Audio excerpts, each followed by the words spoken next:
રામ એકલા ઉભા રહે, લક્ષ્મણ સીતાજી લઈને વયા ગયા. ખાલી પણસ આમ લઈને આમ મૂકી દીધી ને સારંગ ધનુષની, એનો એવો અવાજ થયો ને 14,000 પડદા કાનના ફાટી ગયા. હવે કાન વગર જાય ક્યાં? તે ઓલા હુકમ કરે જાડવે ચડે, હેઠા ઉતરો તો આમ જાય, આમ બોલાવે તો આમ જાય.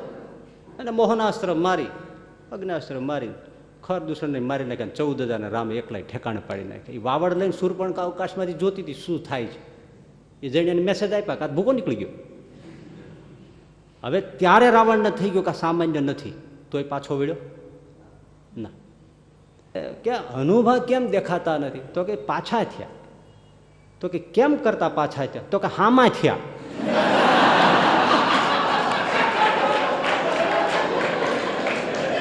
હવે કોકની સામે થયા. તમારે કોઈની પાસે કઈ શીખવું હોય તો તમે એને છાતી પર ઘોડો દબાવીને કયો, શીખવાડી દે. તમે મને આ દાખલો છે ને એ મને તમે આ કેમિસ્ટ્રીનો શીખવાડી જ દો. બંદૂકને ભડાકે શીખાય? અને કદાચ શીખવાડે તો અમુકલું તો ન જ કીએ, કારણ કે આપણને તો ખબર નથી પૂરું ક્યાં થાય છે. એટલે ઓલો શીખવાડે ખરો બીકનો માર્યો, પણ એવું જે મહત્વનું જેનાથી તમને પૂરેપૂરા માર્ક્સ મળતા હોય એ નાખીએ. એટલે કરકરો રોટ રાખવાનો, બસ પછી એને તપેલામાં નાખીને બધું ભેળવી દેવાનું. એ તો આપણને ખબર જ હોય, પણ તમે એકડેકથી કયો તો આપણને વાત કરવાનો સમય મળે ને આ થાય. બાકી આપણને બધું આવડતું જ હોય. એ તો ભેળું ને ભેળું તકિયા કલામ આપણને તો આવડતું જ હોય, આપણને આવડતું જ હોય. બસ પછી તો બીજો શું મસાલ. પણ ઓલી બેનને ખબર પડી ગઈ કે આ છે ને આ કોડી કહેતી નથી, મને આવડતું નથી. અને પછી એને ગોટે ચડાવી. અહંકાર મૂક્યા વગર કાંઈ શીખાય? મૂકી જ દેવું પડે. ભાઈ મને કાંઈ નથી આવડતું બાપા, તમે કયો એમ થાય. તો એમ કીધું હોત તો કાંઈ વાંધો ન. તમે છેક સુધી પકડી રાખ્યું. આપણને તો આવડતું જ હોય ને, આપણને તો આવડતું જ હોય ને. અને પછી ઓલે જે કર્યું એ અને એમ ઓલા પછી પાંડવો પછી મંત્રો બોલીને બધો અભ્યાસ કરતા, એ મંત્રો ગોખી લે. આખી વિદ્યા જેને હડપ કરી, ચોરી. એટલે દ્રોણાચાર્ય કોપી કેસ લાગુ કર્યો.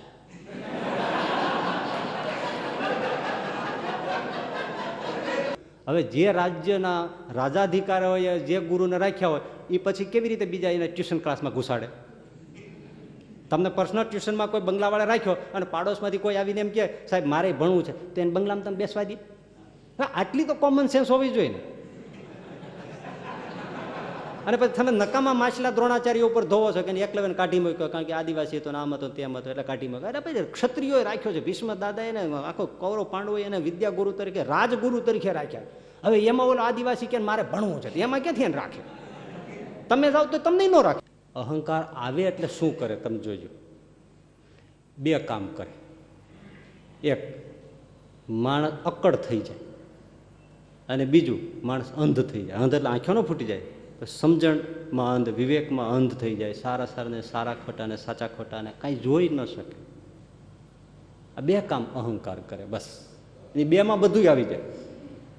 અને આમે અહંકાર આવ્યો છે એમ બોલીએ, અહંકાર શબ્દ બોલીએ ને ત્યાં જ આપણને અક્કડતા લાગે. અહંકાર છે ને અક્કડ લાગે ને અહંકાર એટલે અક્કડ આવી.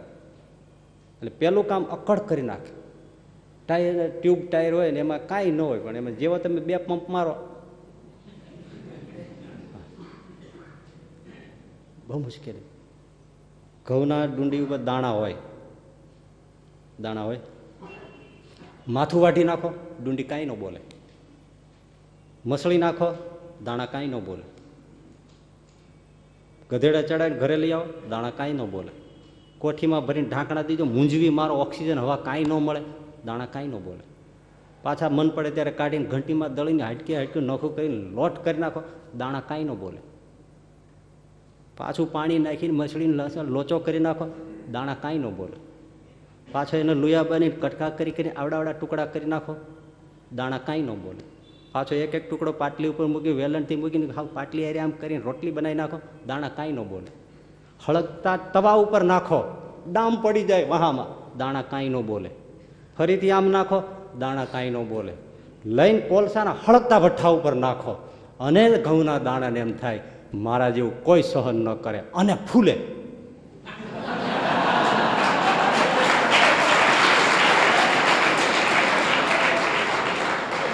ન્યા અહંકાર થયો એને બોલો, મારા જેવું કોઈ સહન ન કરે.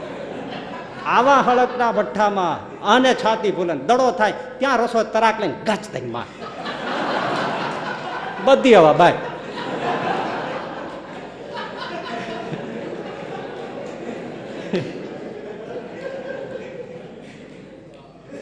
એટલે અહંકાર છે ને આ બહુ વિચિત્ર છે, અક્કડ કરી નાખે. અને અક્કડપણ છે ને એટલે મોતની નિશાની. કોઈ પણ વનસ્પતિ હોય, માણસ હોય, પશુ હોય, પક્ષી હોય, બધા જીવ હોય લચીલું હોય. તમે જો પાંદડું લીલું તમે લઈ આવો લીમડાનું, આમાં કારણ કે જીવન છે ને એટલે લચીલું હોય, એકદમ કોમળ હોય. એ મરી જાય એટલે અક્કડ થઈ જાય. એટલે અક્કડ છે એ મોતનો માર્ગ છે, મોતની નિશાની છે, મોતનો મૃત્યુનો રસ્તો છે. એટલે અક્કડ અહંકાર એટલે મોત. રાવણ પેલા શૂર્પણખાને નાક કાપી નાખ્યા લક્ષ્મણજી. એટલે રાવણના દરબારમાં ગઈને એને ભાઈને ફરિયાદ કરી, મારી આવી દશા કરી નાખી. કોણ છે એ? મારા 10 માથા 20 માથાવાળો કોણ છે? કોઈ નથી, એક જ માથાવાળા છે. એને આ દશા તારી કરી. ક્યાં છે? એડ્રેસ આપ્યું.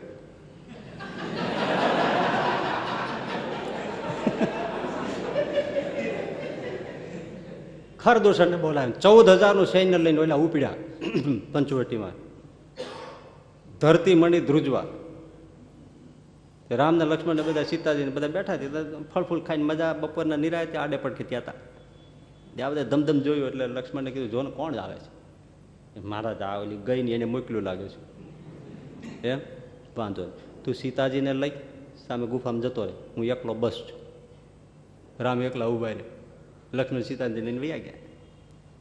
ખાલી પણસ આમ લઈને આમ મૂકી દીધી ને સારંગ ધનુષની, એનો એવો અવાજ થયો ને 14,000ના પડદા કાનના ફાટી ગયા. હવે કાન વગર જાય ક્યાં? તે ઓલા હુકમ કરે જાડવે ચડે, હેઠા ઉતરો તો આમ જાય, આમ બોલાવે તો આમ જાય.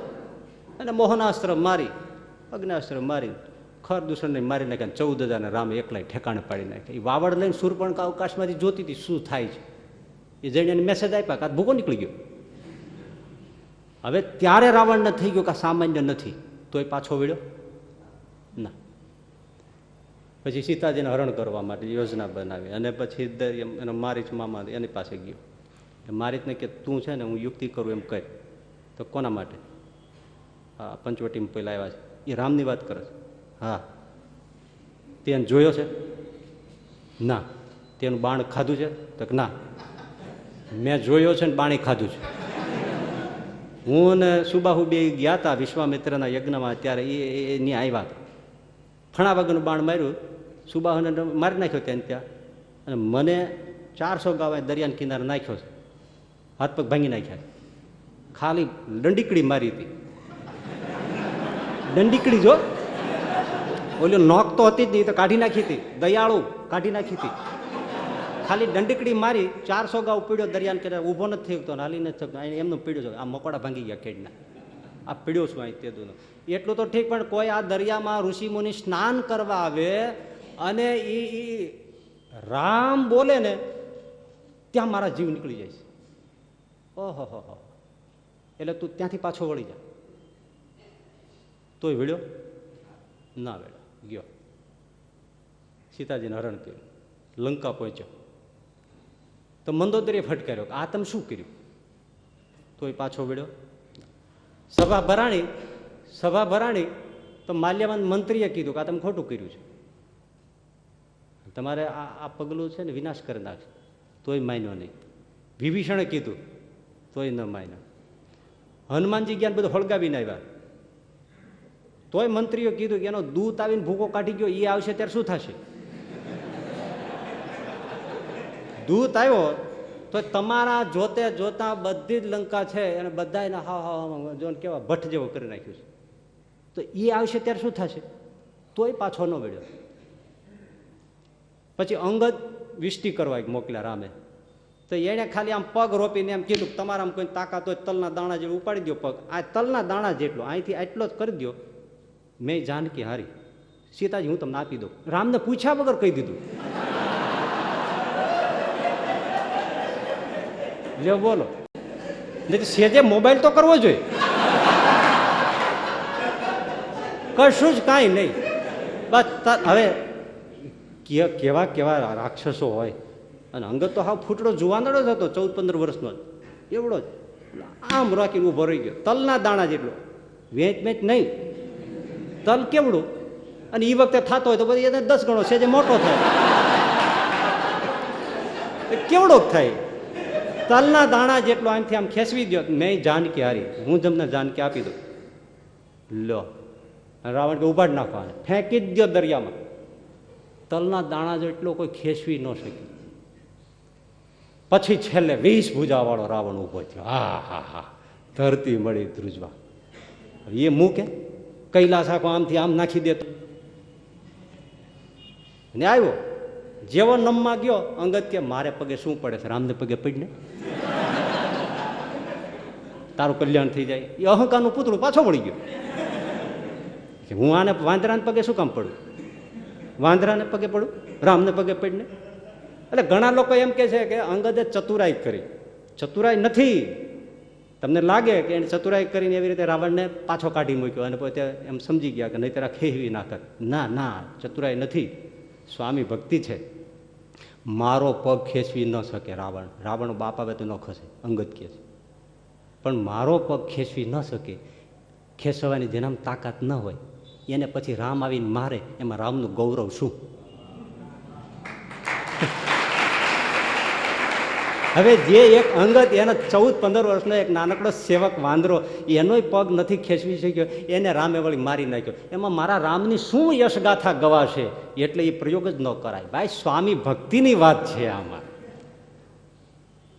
હવે અંગદે ઘણું કીધું, તો આટલામાંથી સમજી જા કે બધા વછૂટ છે ને, હું એમાંનો એક નાનકડો દૂત છું. તોય માયનો. બસ અહંકારમાં છે ને પકડ્યું મૂકે નહીં. અકડ હોય ને એની પકડ જોરદાર હોય. તમારે શીઘ્ર હોય ને પાઇપ પકડી લીધો કે કોઈ જગ્યાએ લાકડાની 2 ડાળીમાં આપણો હાથ ફસાઈ ગયો, પછી એને તમે એટલી ગમે એટલા સ્તુતિ વચનો કરો, તમે એવા માતા જવિદા, તમે ગમે તમે કયો, એ શીઘ્ર ખોલ નાખે. કેમ કે અકડ છે, જડ છે, એની પકડ એ મજબૂત છે. એમાં આ જે અહંકારી છે ને, એ જીવતો દેખાય પણ મરેલો છે, પકડ્યું મૂકે જ નહીં, શીઘ્ર જેવો. એને સ્તુતિ ગમે એટલી કરો, માને જ નહીં. જીદ છે એ તો અહંકારની દીકરી છે, પાયામાં અહંકાર છે. ન માન્યો, છેવટે યુદ્ધ થયું અને યુદ્ધ મેદાનમાં મીંડું સાફ થવા ઇન્દ્રજીતે ઉડી ગયો, બધું ઉડી ગયું. રાવણ એક રહ્યો અને લશ્કર રહ્યું, થોડું ઘણું જેટલું હતું એટલું. રાવણ કાંઈ જેવો તેવો જ નહોતો, પણ તો એને કુંભકર્ણ તો હૂતો જ તો હજી. આ યુદ્ધ થઈ ગયું, આ બધું થઈ ગયું, તો કુંભકર્ણને જગાડ્યો જ નથી. હવે જગાડ્યો અને કુંભકર્ણને જગાડ્યો. બહુ મહામહેનતે જાગ્યો અને કુંભકર્ણ કે અધવચ્ચે કાચી ઊંઘે મને શું જગાડ્યો? કારણ કે 6 મહિના સૂતો ને 1 દિવસ જાગતો કુંભકર્ણનું એવું હતું. શું જગાડ્યો? તો કે યુદ્ધ ફાટી નીકળ્યું છે. કોની હારે? તો આ બધી હિસ્ટ્રી કીધી. તો કુંભકર્ણે ફટકાર્યો, તે આ શું કર્યું? હજી પાછો વળી જા, એની યારે માથાકૂટ ન કરાય, તું અને અમને મારી નાખીશ. તોય માન્યો. છેવટે ભૂકો બોલી ગયો ને બધો. આ અહંકાર નાશની નિશાની, મોત થઈ જાય, છન ભિન્ન કરી નાખે. હાવ એક તમે સિમ્પલ વાત કહું. ગામડામાં ચોરે બધા બેઠા હતા, વાત સાંભળજો તો જ મજા આવી જાય. ચોરે બધા બેઠા, દરબારનો ડાયરો બેઠો, એમાં એક જણો બોલ્યો, હનુભા કેમ નથી દેખાતા? તો કે પાછા થયા. ગામડામાં પાછા થયા એટલે ઓફ થઈ ગયા, મરી ગયા, પાછા થયા. પણ પાછા થયા શબ્દો વડીલોએ કેવો ગોઠ્યો. પાછા થયા એટલે ફરીથી જન્મા. હા, તે વડીલોની બુદ્ધિ, એનો મોક્ષ નથી થયો, મરી ગયા, અહીંથી બીજે જ ગયા, પાછા થયા, ક્યાંક ને ક્યાંક પાછો જન્મ લીધો, ફરીથી જન્મ લીધો, એટલે પાછા થયા. આવો શબ્દ વાપર્યો, બોલો પાછા થયા. એટલે કે અનુભવ કેમ દેખાતા નથી? તો કે પાછા થયા. તો કે કેમ કરતા પાછા થયા? તો કે હામાં થયા.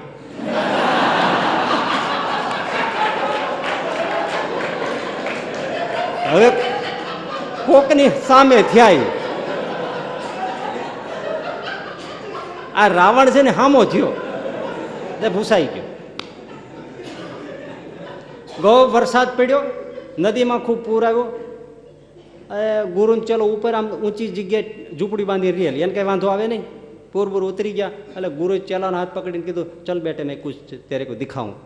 ગુરુજી અબ ક્યાં દિખાવેગે? બોલે દિખાતા હું, ચલ. નદીને કાંઠે લઈ જાય, મોટા મોટા વૃક્ષો બધા ઉખડી ઉખડી આમ ફેંકાઈ ગયા. એટલે ગુરુએ કીધું, જો બેટા આ બધા ઉખડી ગયા ને, પૂર મૂકે બાપા.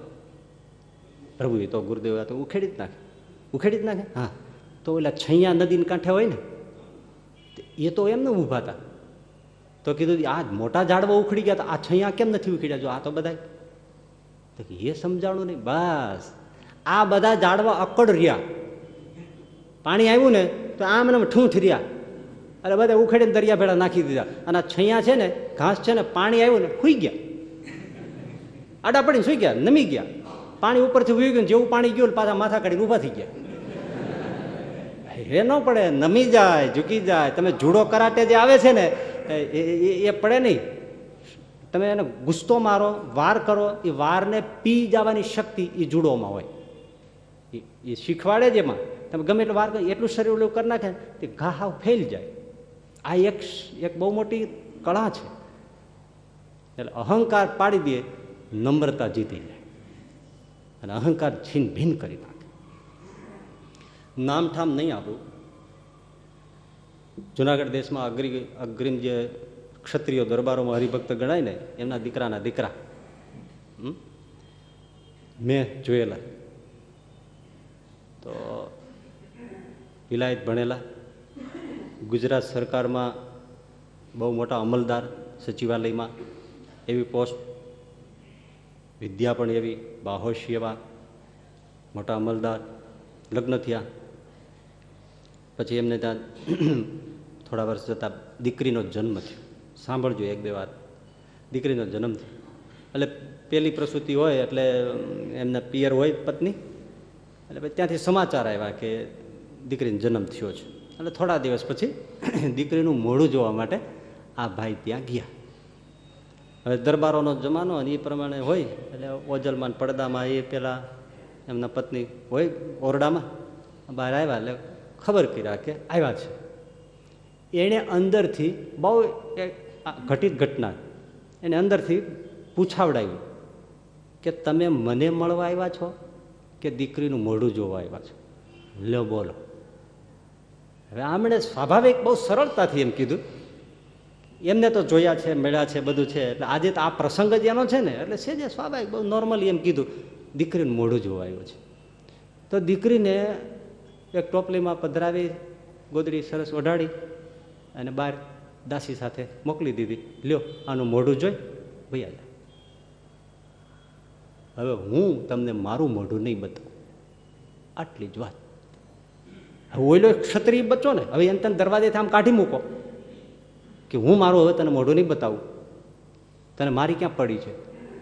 તો ક્ષત્રિય બચ્ચો લોહી તપી જાય, અહમની ટક્કર થઈ, એ ત્યાંથી પાછા વળી ગયા. પેલી કે હું તને ન મળું, આ કે તો હું તને ન મળું. આટલો પૈસો, અઢળક સત્તા, એને ઘરે અમે ગયેલા પણ 2-3 નોકરો એની સેવામાં, બાકી કોઈ નહીં. છૂટાછેડા થયા નહીં, આપ્યા નહીં. આ એને પરિણા શક્યા, એ એને પરણી શક્યા. એકલવાયા 2 જીવન રહ્યા અને 2 ઝૂરી ઝૂરીને દિવંગત થયા. અહંકારની ટક્કર. બીજું શું? એકાદા નામ દીધું હોત તો? અહંકાર શું કરે છે તમે જો, ઘરને ઉજાડી નાખે. હવે બીજી એક ઘટના તમને કહું. પતિ પત્ની એને ઝઘડો થયો, કોર્ટમાં કેસ દાખલ કર્યો. શેનો? છૂટાછેડાનો. લાંબુ લાંબુ ચાલે. એક જ બસમાં બેસીને કોર્ટમાં આવવાનું. હવે મહિલાઓ તો આગળ હોય, પુરુષો બધા પાછળ હોય. આવી રીતે ધક્કા ખાય, બસમાં ચડે, બેસે. હવે કંડક્ટર પાછલી દરવાજે જ હોય એટલે ત્યાંથી ટિકિટ લઈને પછી આગળ જાય. એટલે પુરુષોની ટિકિટ કાપતા કાપતા પછી બહેનો પાસે ગયા. તે પેલા બેન હતા, આ પાછળ જે બેઠો હતો એની પત્ની, જેનો કોર્ટમાં કેસ ચાલતો હતો બેયનો, એની પાસે ગયા. એટલે પેલા બેને તરત ખિસ્સામાંથી લઈને ટિકિટના પૈસા કાઢીને પેલા કંડક્ટરની સામે ધર્યા. એટલે કંડક્ટરે કીધું કે બેન તમારી ટિકિટ તો લેવાઈ ગઈ છે. કોણે લઈ લીધી? તો એક પાછળ એક ભાઈ બેઠા છે, એમણે લઈ લીધી. તો કોણ ભાઈ? ઓલા ટોપી પહેરીએ, હા એમણે લીધી? હા, એમણે કીધું કે એમની પણ લઈ લેજો. એમ આંખમાં પાણી આવી ગયા. અરે રે, મેં એને એટલા ઊંચકાવ્યા, ન દેવાય એવી ગાળો દીધી,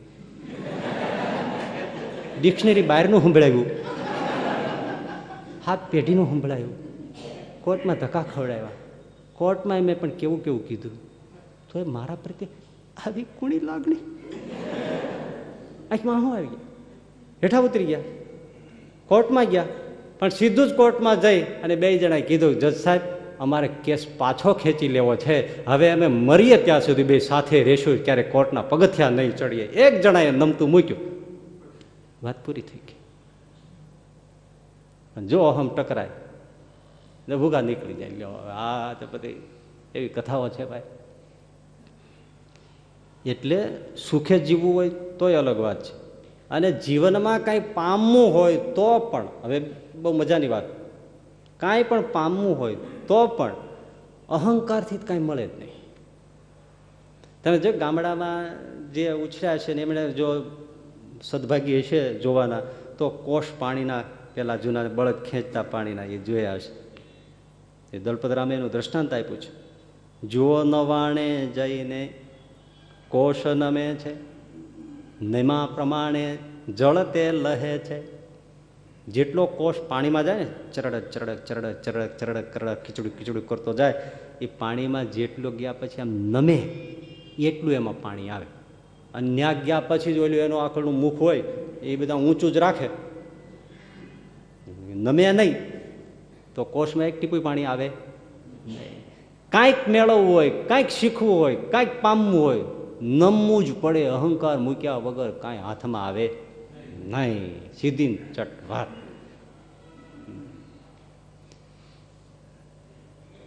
તમારે કોઈની પાસે કાંઈ શીખવું હોય તો તમે એને છાતી પર ઘોડો દબાવીને કયો, શીખવાડી દે.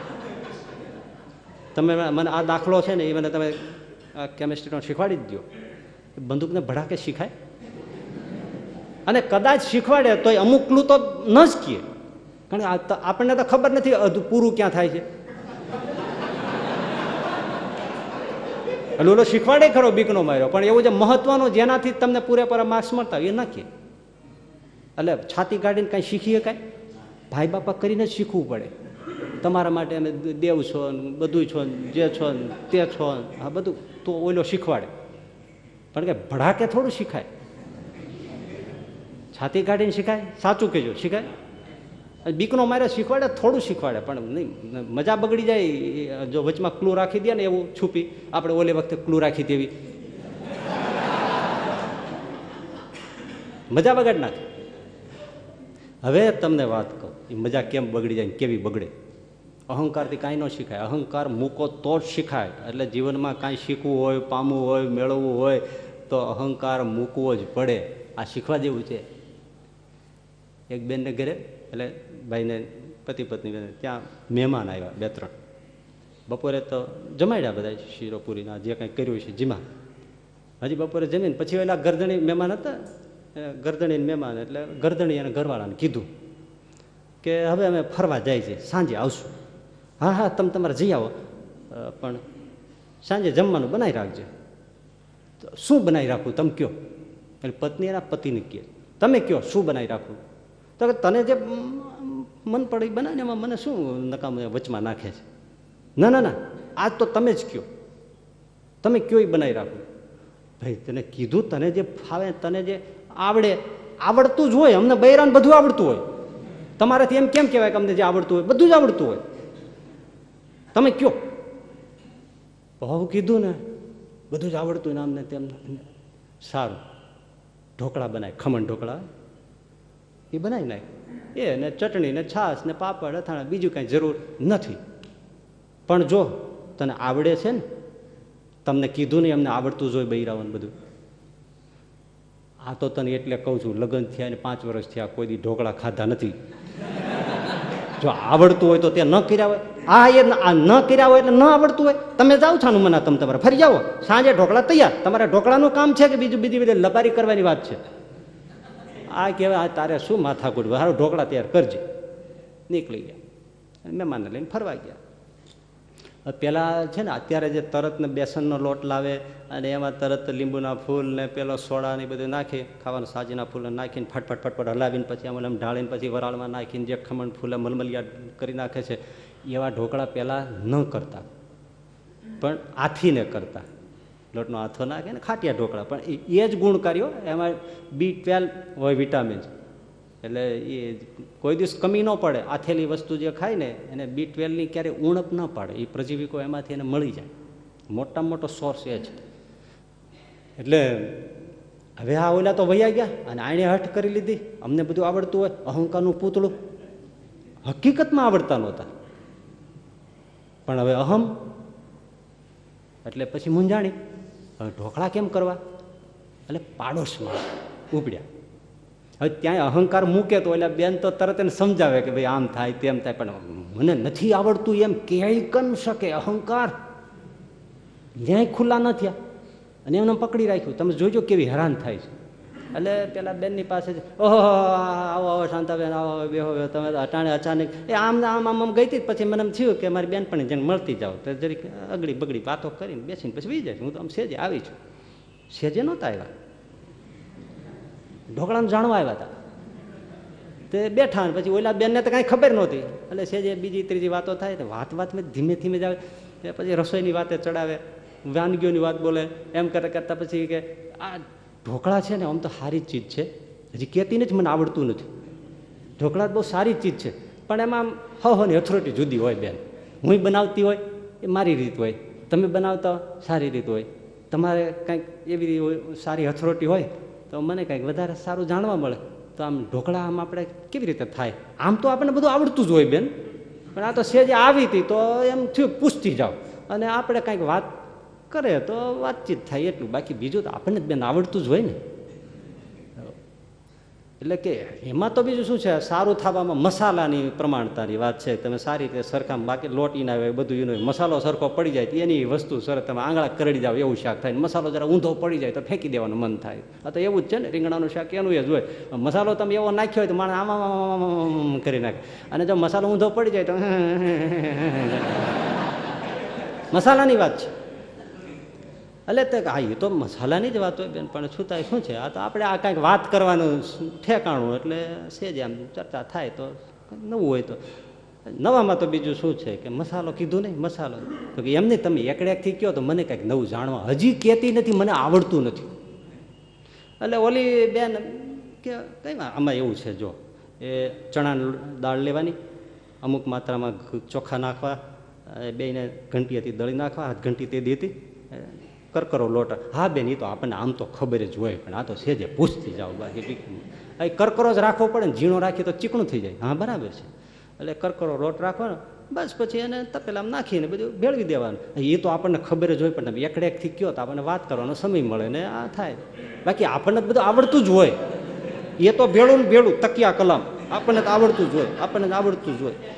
પણ એટલે ઓલી બેન કે હા સારું તો કહું. એટલે એમાં પછી શું છે, આ લોટ એમાં ખાટી છાશ નાખવાની, ગરમ પાણી નાખવાનું, અને ગરમ બહુ ગરમ એ નહીં બહુ ઓલું નહીં, હા હા હાથ દાજે ને, હા હાથ દાજે નહીં એટલું એવું લઈને એ બધે ડોઈ નાખવાનું. હા બેન એ તો આપણને આવડતું જ હોય, પણ આ તો સેજે આપણે બેઠા છીએ તો આ તો વાત કાઢીએ. બાકી આપણને ખબર જ હોય ને આ કરવાનું હોય, તેમાં ગરમ છાશ નાખવાની, પાણી નાખવાનું અને ભેળું કરી નાખવાનું. ઢોકળા તો આમ જ થાય.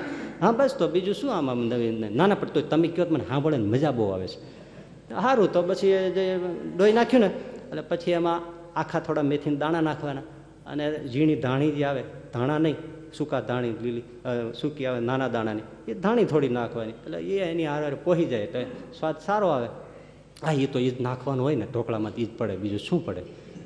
બસ પછી તો બીજો શું મસાલો. પણ ઓલી બેનને ખબર પડી ગઈ કે આ છે ને આ કોડી કહેતી નથી, મને આવડતું નથી.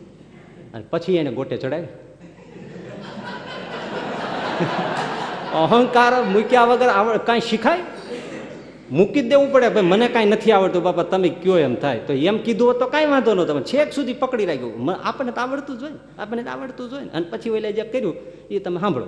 એટલે કે બસ આ ડોઈ નાખ્યું, પછી મેથીને થોડા દાણા નાખી દીધા. હા બસ પછી મીઠું નાખી દેવાનું થોડું માપસરનું, અને સૂકું મરચું, લીલું મરચું નાખવાનું, અને એ નખાઈ ગયું એટલે મિક્સ કરી દેવાનું, ભેળવી દેવાનું. અને પછી ઉપર લીલી કોથમરી છાંટી દેવાની અને ઢાંકી દેવાની, ઢોકળા તૈયાર.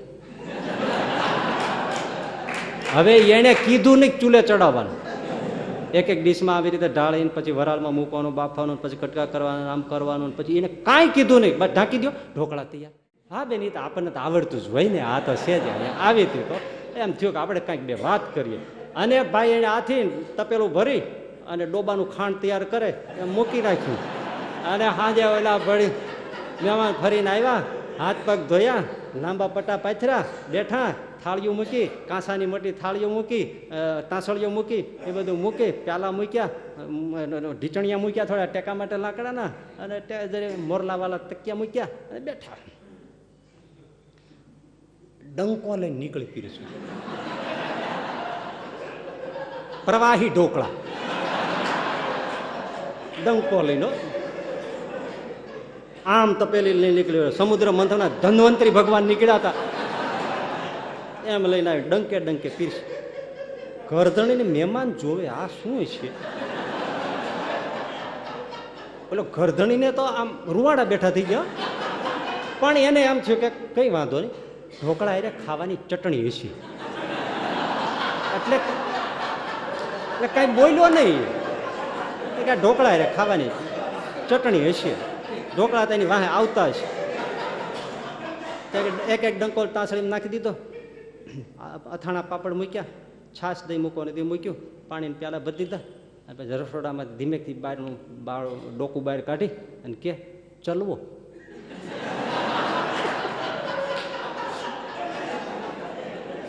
આને ઓઈલો વીફ્યો, ચલવ ઢોકળા તો દે, તે ઈ શું છે? આ ઢોકળા તો દીધા તમને તાંસળીમાં, તારી ભલી થાય, આ ઢોકળા છે. તાંસળીનો ઘા કરી આવડતું નહોતું તો પેલા ન કહેવાય, નીકળે ત્યારે તારે તારે પિયર જઈને બાપને ઘરે શીખીને આવી જાય ને પગમાં ઘરમાં પગ દેતી નહીં, જા. ઘરમાંથી નીકળી જવું પડ્યું અને પ્રવાહી ઢોકળા ખવડાવ્યા. હવે એને કીધું હોત કે મને આવડતું નથી તો, પણ અહંકાર રાખે તો કઈ શીખાય નહીં. એટલે ગીતામાં કીધું છે. હવે સાંભળજો, આ બહુ મહત્વની વાત તો હવે આવે છે, પણ એક એક સ્ટેપ આવે ને ભાઈ, લેયર્સ આવે, વાત સમજાય થોડુંક.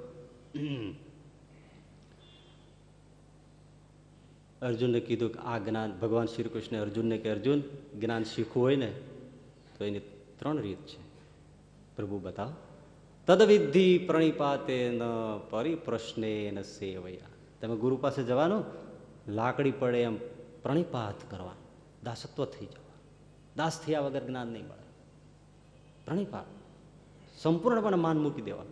પછી પરિપ્રશ્ન, પ્રશ્ન પૂછવા. તમે જુઓ વચનામૃતમાં શું છે, પાને પાને પ્રશ્ન સંતોએ પૂછ્યા. પ્રશ્ન પૂછ્યા વગર ક્યારેક જ્ઞાન થતું નથી. પોતાનો પ્રશ્ન હોવો જોઈએ.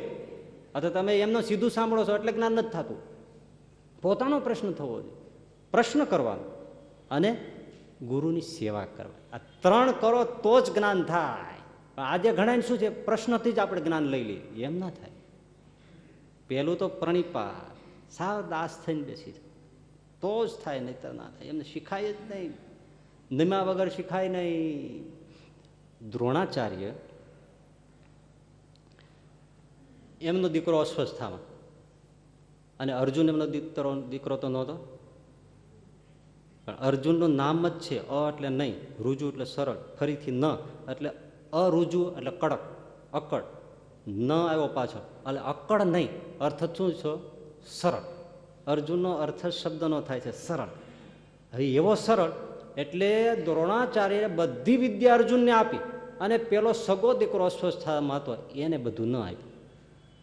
દ્રોણાચાર્યને સેલ્યુટ કરવી પડે, નહીતર એનો પુત્રમોહ કેટલો કે અસ્વસ્થામાં હતો હોય એટલું કહ્યું તો મહાભારતમાં મોતને ઘાટ ઉતરી ગયા, બધા શસ્ત્રો મૂકી દીધા. આવો અસ્વસ્થામાં વાલો, પણ છતાંય સલામ કરવી પડે ને.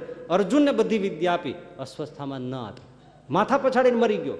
મને તમે બ્રહ્માસ્ત્ર ફેંકવાનું શીખવાડ્યું, વાળતા કેમ નથી શીખવાડતા? તમે અર્જુનને શીખવાડ્યું છે, અર્જુન તું નથી. આવી સ્પષ્ટ વાત. સગો બાપ તમે જોવા એમાં એને કેટલી 4 ચાંદ લાગી જાય એને માટે મરી જાય છે, હથિયારો છોડી દે છે મહાભારતમાં, અને એટલે જ મરે છે ને દ્રોણાચાર્ય. એટલો અસ્વસ્થામાં વાલો મરી ગયો એટલું સાંભળ્યું હથિયાર છોડી દીધું. અને એને પહેલેથી કીધું હતું યુધિષ્ઠિરને, અસ્વસ્થામાં મરી જાય છે તો હું હથિયાર છોડી દઈશ, કારણ કે મને બહુ વહાલો છે. ઓહો, છતાંય વિદ્યા આપી નહીં. કેમ કે તું અક્કડ છો, તારામાં અહંકાર છે, અર્જુનમાં અહંકાર નથી, એ સરળ છે. પાત્રને જોઈને ગુરુઓ વિદ્યા આપતા નહીં, ત્યારે આપતા નહીં. એટલે શાસ્ત્રમાં લખ્યું છે પાત્ર ન મળે તો વિદ્યા સાથે લઈને મરી જવું, પણ કુપાત્રને વિદ્યા ન દેવી. આ ન આપી કેવું કહેવાય? સરળ થાય તો જ શીખાય, એમને નથી શીખાતું. પણ હવે એક વાત, લૌકિક વિદ્યાઓ છે ને એમાં કાંઈ પણ તમારે શીખવું હોય ને તો ઉપરથી નમી જાઓ, મીઠી વાણી જબાન બોલી જાઓ, સરળ થઈ જાઓ. નહીં કહેતા પેલા ચિત્તા ચોર દગલખોરા દુના નમે ચિત્તા ચોર કમાન.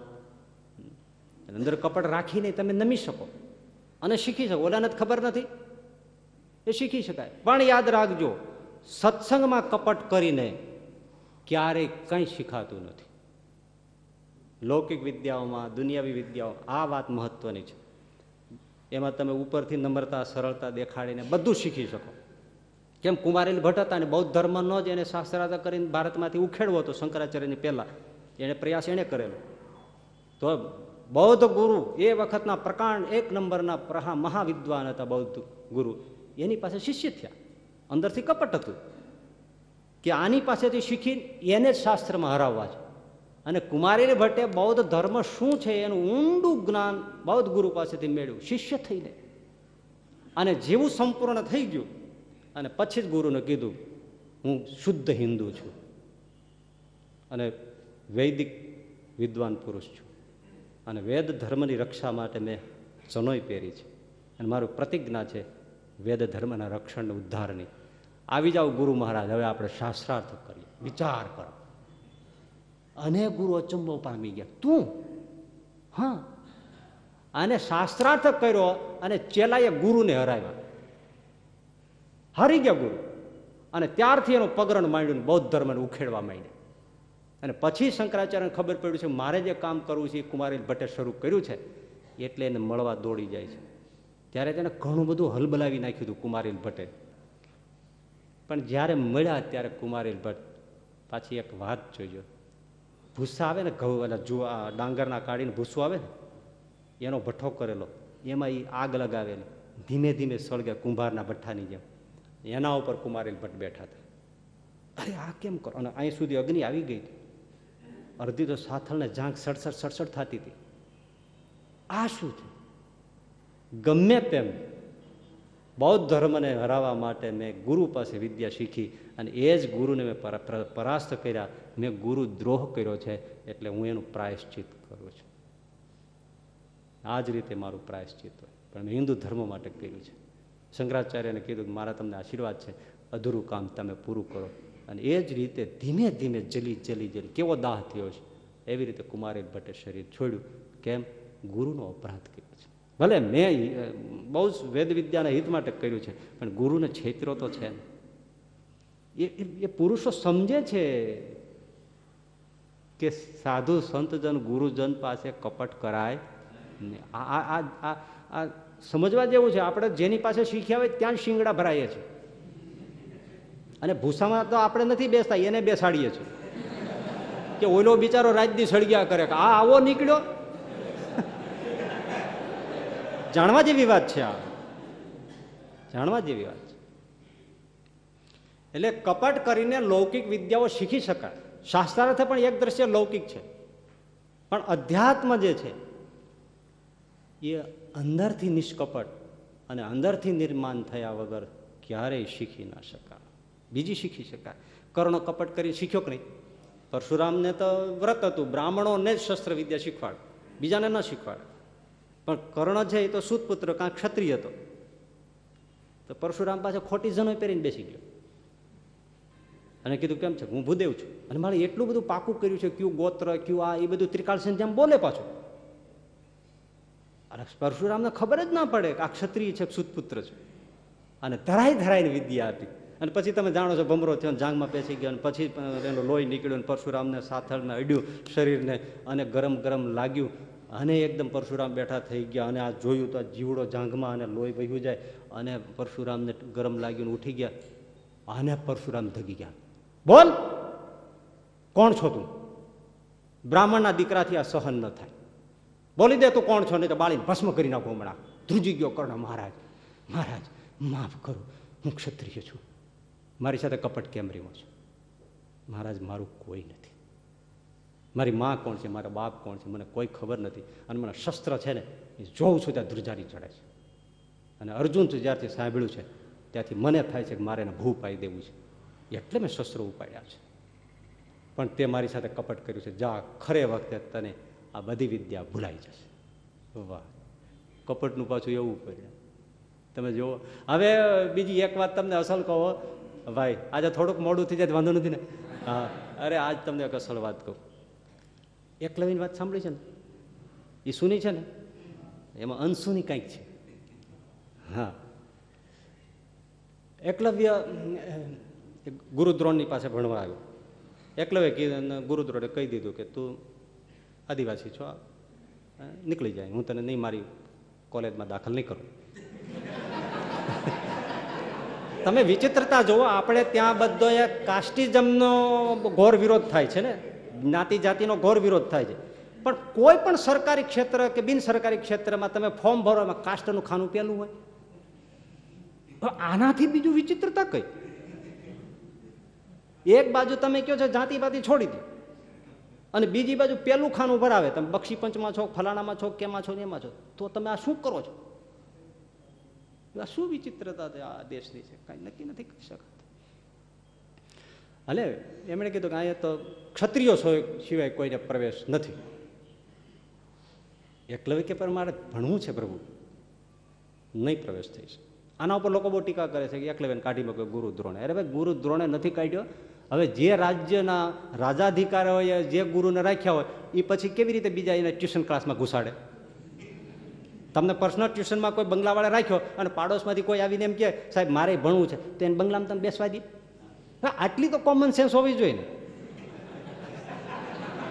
અને પછી તમે નકામા માછલા દ્રોણાચાર્ય ઉપર ધોવો છો કે એકલવ્યને કાઢી મૂક્યો કારણ કે આદિવાસી હતો, આમ હતો, તેમ હતો, એટલે કાઢી મૂક્યો. અરે ભાઈ, ક્ષત્રિયોએ રાખ્યો છે. ભીષ્મ દાદા એને આખો કૌરવ પાંડવો એને વિદ્યાગુરુ તરીકે, રાજગુરુ તરીકે રાખ્યા.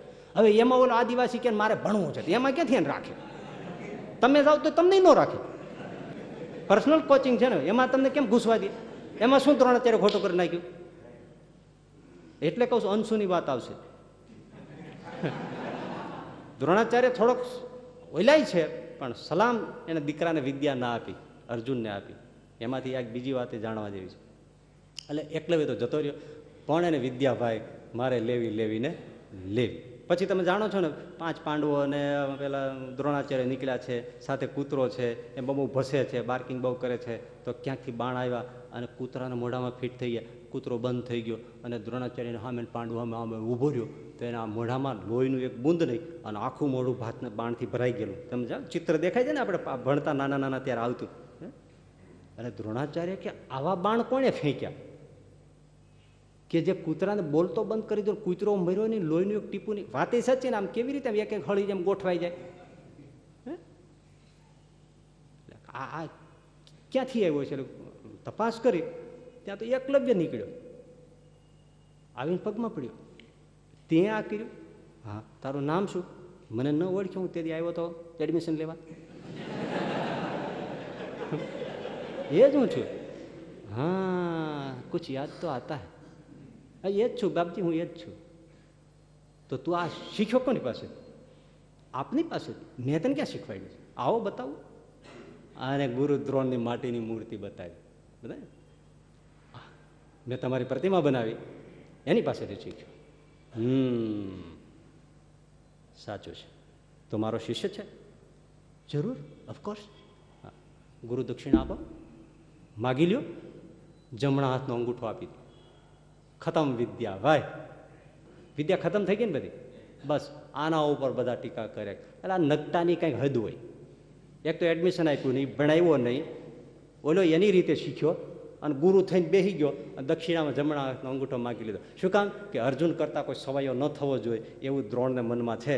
એટલે એકલવ્ય એનાથી સવાયો થઈ ગયો, એટલે એનો અંગૂઠો કાપી લીધો અને આવી રીતે પેલાની જિંદગી, કેરિયર ખતમ કરી નાખી. બસ આ માછલા આ ધોવે છે ને, આજની પરિસ્થિતિ આ ધોવે છે. હવે હું તમને થોડાક પ્રશ્નો તમારી આગળ મૂકું.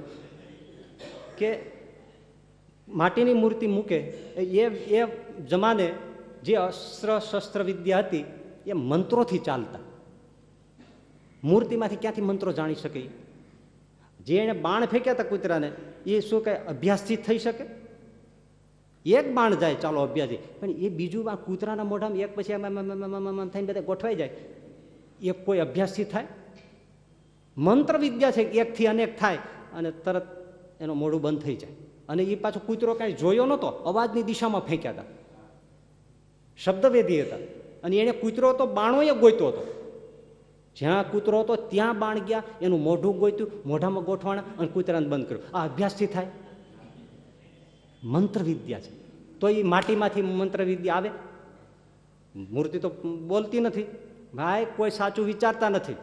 હકીકતમાં એકલવ્ય ચીટિંગ કર્યું હતું, ચોરી કરી હતી, એને શીખવું હતું, મૂર્તિ બનાવી, ગુરુ પ્રત્યે આદર. પણ છૂપો છૂપો ઓલા પાંડવોને કૌરવને શીખવાડે ને ત્યાં એકલવ્ય ગુમા કરે અને ગુરુ જે મંત્ર આપે ને એ માળો પકડી લે. વચમાં બ્રહ્મરાક્ષને બધા ન બધા મંત્રો પકડી લે, એ મંત્ર પકડી લે અને એનો અભ્યાસ કરે. અને એમ ઓલા પછી પાંડવો પછી મંત્રો બોલીને બધો અભ્યાસ કરતા, એ મંત્રો ગોખી લે. આખી વિદ્યા જેને હડપ કરી, ચોરી. એટલે દ્રોણાચાર્ય કોપી કેસ લાગુ કર્યો.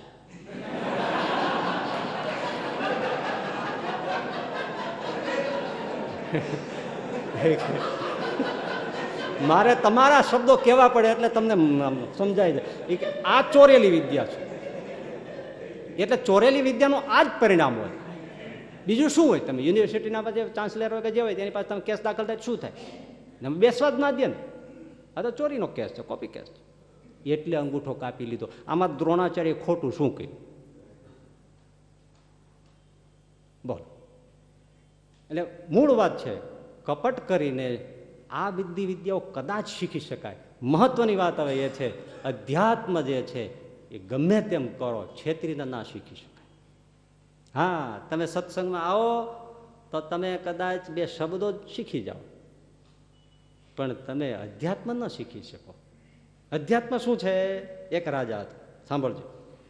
એ રોજ એક પવિત્ર બ્રાહ્મણને પોતાના દરબારમાં ઘરે બોલાવે, રામાયણ ભાગવતની કથા સાંભળે. બહુ જિજ્ઞાસુ હતી, મુમુક્ષુ. ઘણો સમય વિયો ગયો, જ્ઞાન થાય, સમજાય, કથા સમજાય, જીવન સમજાય, બધું થાય, પણ અંદરથી ભજનમાં રુચિ થવી, અજ્ઞાન ઓછું થઈ જવું, પ્રકાશ થવો, ભગવાનમાં હેત થવું, દોષ ઉખડી જવા, પરમ શાંતિનો અનુભવ થવો, ભગવત અનુભૂતિ થવી, એ કંઈ થાય નહીં. આ અધ્યાત્મ છે. એ કપટ કરીને થાય? ગમે તેમ કરે તો ન થાય. અંદરનું જે જગત છે એ ખુલે જ નહીં. ભગવત તરફ કેમ ગતિ થાય? હા, તમે અનુકરણ કરીને માળા કરી શકો, પણ માળા ઉગે નહીં જ્યાં સુધી તમે કોઈને સાંભળો, કોઈને ગુરુ કરો, એની પાસે દાસતા સ્વીકારો, એના થઈ નિષ્કપટ થાવ અને એને આધીન ન થાવ. તદવિધિ પ્રણિપાતે ન પરિપ્રશ્ને એને સેવ્યા ન કરે ત્યાં સુધી હજી સુધી કોઈ ભજનમાં સફળ નથી થયું. મોક્ષ દ્વારમ અપાવ્રતમ, કે જયારે સાધુઓ છે જ મોક્ષનો છે ને, 53-54 વચન છે ને, એ દરવાજો છે. ત્યાં અહંકારથી કપટથી કાંઈ ના મળે. એટલે પેલા રાજાને કાંઈ આમ પ્રગતિ થાય નહીં. એટલે એને દિવાન હતો ને એને કીધું કે દિવાનજી, આ કથા તો આપણે ઘણા વખતથી સાંભળીએ છીએ, મને સમજાય છે બધું, જીવનનું નાનું તેનું મહત્વ, આ તે બધું, આ દુર્ગતિ સદગતિ બધું સમજાય છે ભગવાન, પણ મને ઉગતું કેમ નથી અને ભજન પાકતું કેમ નથી? હું છું એનાથી મારે બીજો થવું જોઈએ ને. મારું આંતરવિશ્વ જગત નથી બદલતું. દિવાનજી કીધું, મહારાજ રાજી રહેશો તો કહું. હા બોલો. નાખુશ નહીં થાવ ને? તો કે ના મહારાજ, તમે કથા સાંભળો છો પણ તમે સિંહાસન ઉપર બેસો છો અને જેને ગુરુ માન્યા છે એને તમે હેઠે બેસાડો છો. શિષ્ય થયા વગર ક્યાંથી આવશે? પાણી ઉપરથી નીચે આવે, નીચેથી ઉપર આમ કેમ ચડે? તમે કંઈક લેવું છે ને, તમારે દાન કરવું હોય તો સિંહાસને બેસો, પણ ગુરુ પાસેથી લેવું છે, નીચે બેસો. અને મહારાજ યાદ રાખજો, નીચે બેસવા માત્રથી આ વિદ્યા આંતર જગત નહીં ખુલે. અંદરથી જ તમે રાજાનો અહંકાર મૂકી અને એનાથી પણ નિમ્ન થઈને તૃણવત થઈ અને જ્યારે તમે હાથ નમાવી દાસ થઈ જશો ત્યારે તમને વિદ્યા આવશે. અધ્યાત્મ જગત ખુલશે, આપોઆપ તમારા આંતર જગત ખુલશે, આંતરમાં તમને ભગવાનનો પ્રવેશ થશે. મહારાજ આ કથા સાંભળીને હું તો આખો બદલાઈ ગયો, કારણ કે મને એનામાં ગુરુ બુદ્ધિ છે અને મેં એના આગળ તૃણવત માન્યો છે. ઓ જોયું તમે? અને પછી રાજા શિષ્ય ભાવે બેઠા અને પછી અંદરનું જગત બદલાણું. સમજવાનું એ છે, કથા સાંભળીએ, બધું સાંભળીએ, પણ જ્યાં સુધી આપણો ઈગો ન જાય, હુંકાર જ્યાં સુધી ગુંજતો બંધ ન થાય ત્યાં સુધી ઓમકાર ક્યારેય ગુંજતો નથી. હુંકાર હુંકાર બંધ ન થાય ત્યાં સુધી ઓમકાર ગુંજે નહીં. એટલે આપણે સાંભળીએ છીએ, ઘણું ઘણું કરીએ છીએ, ભજન કરીએ, સેવા કરીએ, બધું કરીએ, પણ ઓયલો જે છે ને એ એમનેમ છે. એટલે ભજન ઉગતું નથી, પ્રગતિ થતી નથી. કદાચ વ્રત તાપ જાપ માળાઓની સંખ્યા વધી જાય છે, યાદ રાખજો. તમને આ જો સૂક્ષ્મ વાત સમજાતી હોય તો એ બધું વધી જાય, પણ ક્ષણમાં જે કામ થતું હોય છે ને એ રાજીપાથી જે થાય છે એ સાધનોથી નથી થતું. પણ આપણે એ કરવા તૈયાર નથી. માથું નમાવવા, માથું આમ નમાવીએ છીએ પણ અંદરથી નમતા નથી. તમે છોકરાને તમારો નાનો બાબલો હોય 2-5 વર્ષનો મંદિરે લઈ આવો તો પરાણે માથું પકડીને સાધુના પગમાં નમાવો, પણ અંદરથી થોડો નમે છે. એ કરે એ આ નહીં કરે તો લપ નહીં છોડે. એટલે બાકી તો હવે દંડવતનો પ્રણામ તો કેવટ સમજો કે જ્યાં સુધી પગ ધોવડાવવાના હતા બધું જ કરવાનું હતું. નમસ્કાર એ નથી કર્યા કેવટે રામચંદ્રજીને ગંગાને કિનારે, હુકમ જ કર્યા છે. પગ ધોવા દેવા પડશે, અહીં ઊભું રહેવું પડશે, મારા પરિવારને બોલાવું છું, તર્પણ કરાવવું પડશે, આમ કરાવવું પડશે, બધું હુકમ કરીને કરાવ્યું. અને પગ ધોવડાવ્યા, ઉપાડ્યા, નૌકામ બેસાડ્યા, સામે કાંઠે લઈ ગયો.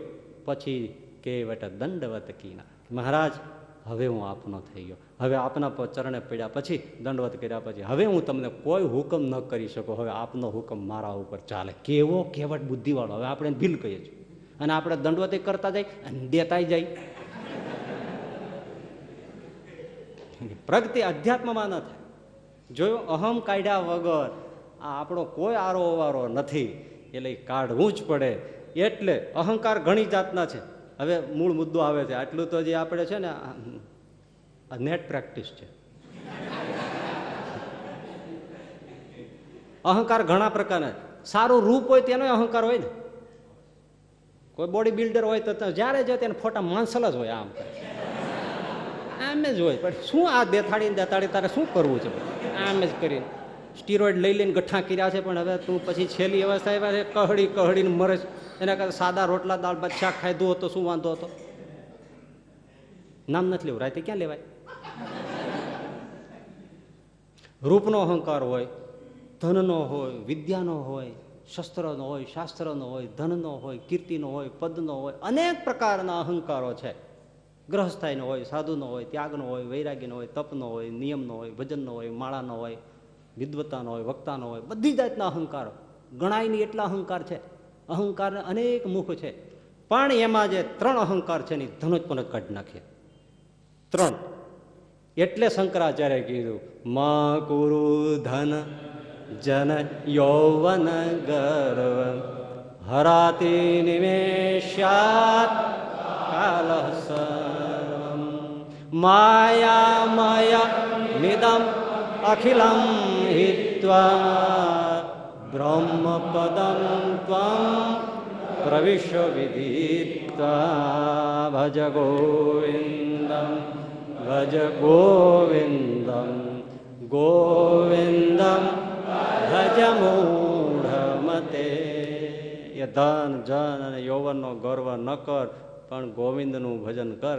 આ બધું માયામય છે, કાળની થપાટ પડશે, બધું ઉડી જશે, તારું પાસે કોઈ રહેવાનું નથી. માટે હરિનું ભજન કર. શું હરિનું ભજન કરવાનું? સ્વામિનારાયણ સ્વામિનારાયણ સ્વામિનારાયણ સ્વામિનારાયણ સ્વામિનારાયણ સ્વામિનારાયણ. કેટલા નામ લેવાઈ ગયા, કેટલા નામ લેવાઈ ગયા.